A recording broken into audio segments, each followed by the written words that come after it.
Jordan 5 has been on a bit of a roll lately with the black metallic reimagined, the wolf grays, the white metallics, and now we're getting a return of a colorway from 2006 for the first time ever. Air Jordan 5 Black UNC Blue.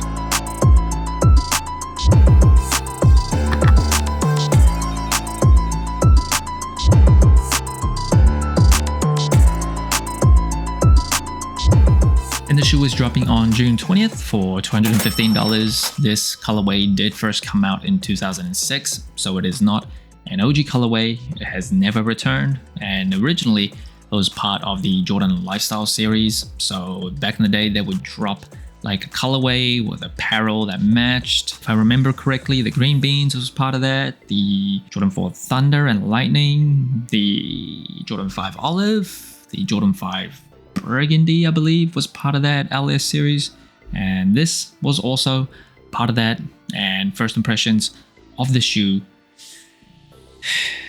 delicious, just delicious. I am a Jordan 5 lover. It is my favorite sneaker ever. I'm a black sneaker lover.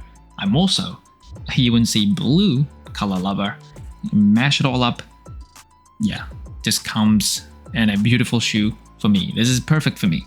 Everything that I like on a shoe, yeah, it hit every single spot. Definitely for me, Michelin star rated delicious. And in terms of the box, you will get the Michael Jordan face box. Back in 2006, it came, now slotted right here, it came with this box. But this year, they have been bringing back these early 2000s Jordan face box, and here's the latest one.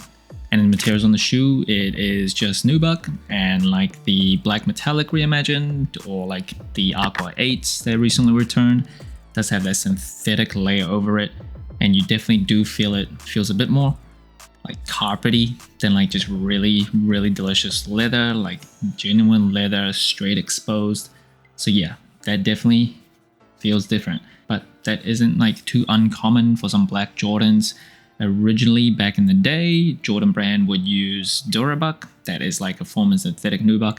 The company that makes Durabuck actually, I don't know if it went out of business or something, but it was due to environmental concerns. They no longer make it. And one thing about black nubuck, you do see a lot of dust that tend to accumulate very quickly, but just comes with the territory. And you will see the stitching here that is in UNC blue. It is not white, and some people probably might prefer that to be black stitching, but nope, it is blue. I personally think black stitching would have looked pretty cool as well, just to give it like a more monochromatic look, but I don't really have an issue with this one. And of course, you will see the netting on the tongue as well as on the side panels here.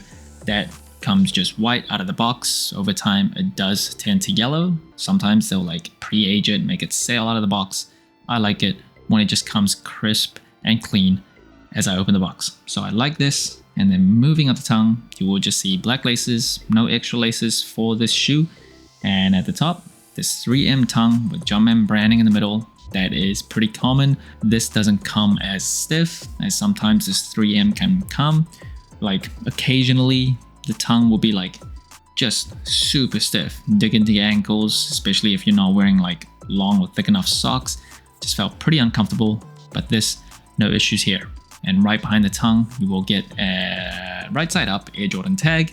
So unlike the black metallics or like the OG Fire Reds, this is not upside down. And of course, you will see here, it does have a lace lock. That is probably my least favorite thing about my favorite sneaker, is the lace lock. It does just have Nike branding there. I get it, it is a quintessential, like distinct part of the Jordan 5, but I just don't like how it gets in the way.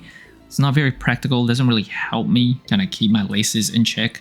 So I don't really like it. And moving on to the booty of the shoe, you get Jumpman branding on the back here.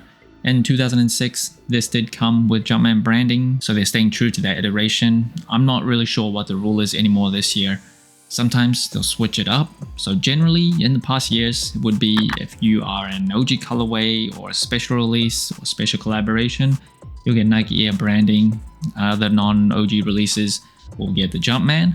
This year, they have changed things up differently. Sometimes a shoe will get Nike Air on the back where you expect it to have Jumpman. Sometimes they'll stick true to like the non-OG first release with the Jumpman. But sometimes, like the white metallic 5s that released this year, The original version had Jumpman, the retro of this shoe this year, and Nike Air, so it's kind of all over the place. This one just had Jumpman branding. And in terms of the cushioning, the Jordan 5s does come with a polyurethane midsole with a Nike Air unit, visible one on the heel, as well as one on the forefoot. And on the midsole here, of course, you will see the shark teeth.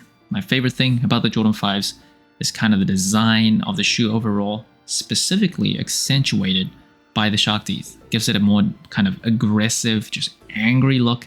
And this design is inspired by a Mustang fighter jet, and that's the reason why it has this very angry look, and I love it. And in terms of the outsole, you will get these icy blue outsoles, herringbone traction, Jordan in the cutout, not Nike there, and a Jumpman kind of poking through in the forefoot.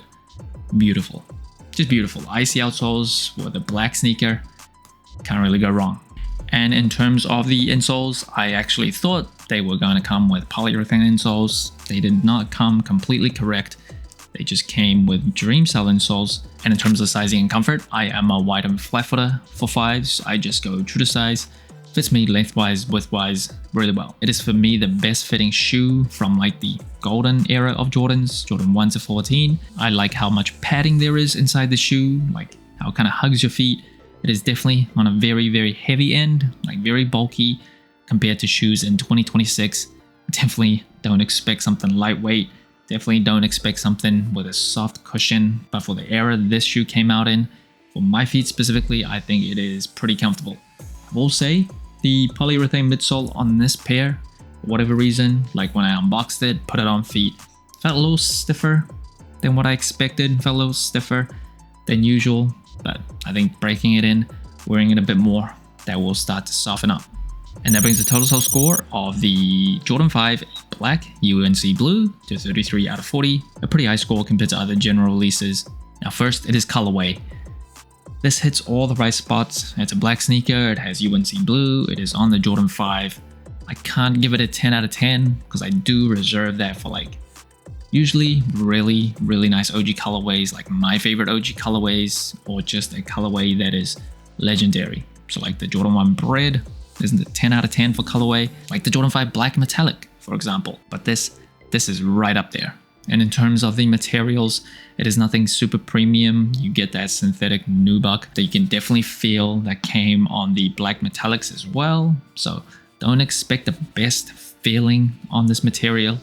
And in terms of the comfort of the Jordan 5s, generally the 5s are like the best fitting for my foot for Jordan 1 to 14. For whatever reason, it's just really good for wide footers. And in terms of the versatility, I think the 5s are still pretty bulky looking, but you could argue it's probably the last Jordan shoe to kind of cross over like fully into their mainstream. Actually, sorry, Jordan 11s, but it's one of the last ones.